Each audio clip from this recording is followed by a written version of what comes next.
Tu n'es pas fatigué. Est-ce que tu n'es pas fatigué?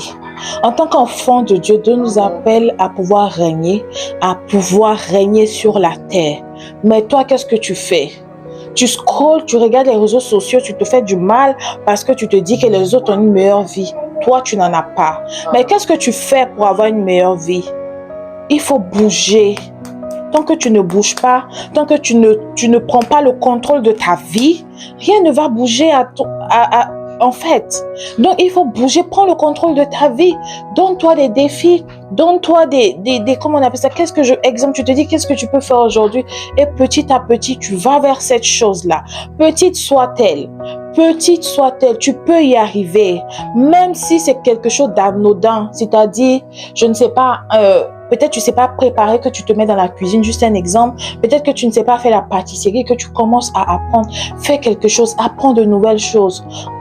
Nous, êtres humains, on a la possibilité de pouvoir faire plusieurs choses. On a la possibilité d'apprendre de nouvelles choses. Si tu t'arrêtes à ce que tu connais et tu ne bouges pas, rien ne va se passer. Ou même ce que tu connais, tu peux essayer encore de réapprendre, de pouvoir encore faire plus. Exemple, si tu t'es arrêté au bac, de pouvoir faire le BTS et tout ça. C'est juste un exemple de dire que tu peux toujours apprendre de nouvelles choses et aller de l'avant. Mais si tu t'assois et tu te dis que tu penses que la bénédiction va tomber comme brou, non, c'est pas comme ça que ça fonctionne. Peut-être pour d'autres, mais pas pour tout le monde. Donc bouge, c'est dans le mouvement que les choses se font. Tu te fixes des petits objectifs. Exemple, un objectif tout simple. Tu te lèves, tu fais ton lit.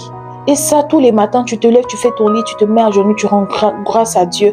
Et à chaque instant, à chaque moment, tu ajoutes. Tu verras que d'ici la fin de l'année, tu as accompli beaucoup de choses, beaucoup de petites tâches. Et ça pourra te préparer encore pour de plus grandes choses. Mais si tu ne commences pas petit, tu ne sauras pas comment est-ce que débuter le grand. C'est en commençant petit que les idées naissent et c'est comme ça que tu peux te développer.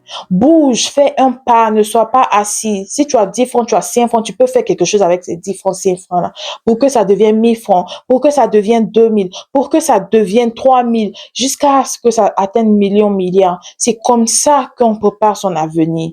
En tant qu'enfant de Dieu, en tant que chrétien, lèvons-nous. On a assez prié. Maintenant, il est temps de se mettre en mouvement afin que Dieu puisse agir dans notre vie. Parce que oui, tu as prié, Dieu il t'a exaucé depuis longtemps, hein. Mais tant que tu ne te lèves pas et que tu ne fais pas de mouvement, il ne peut pas venir faire le mouvement à ta place. C'est en faisant le mouvement que Dieu, il prend le contrôle et il guide tes pas. Même si tu tombes, il te dit non, tu te relèves et tu continues comme ça, jusqu'à ce que les choses viennent. Mais si tu t'assois, tu penses que Dieu va venir faire ton travail, faut t'asseoir. Et ceux qui veulent se lever, levons-nous en tant qu'enfants de Dieu. Il faut qu'en 2026, il faut que chacun ait son témoignage parce qu'on est fatigué de s'asseoir et de subir. Oui, parce que tu te subis toi-même. C'est pas ce que les autres font, parce que les autres, eux, ils réalisent leurs rêves, mais c'est toi qui te tortures. C'est pas les autres qui te torturent. Donc, qu'est-ce que tu fais pour pouvoir vivre comme exemple, je ne sais pas ce que tu regardes, au moins c'est mieux que ça. Donc, voilà à quoi Dieu nous emmène, à bouger, faire un mouvement et Dieu fera le reste. Shalom, shalom, soyons bénis.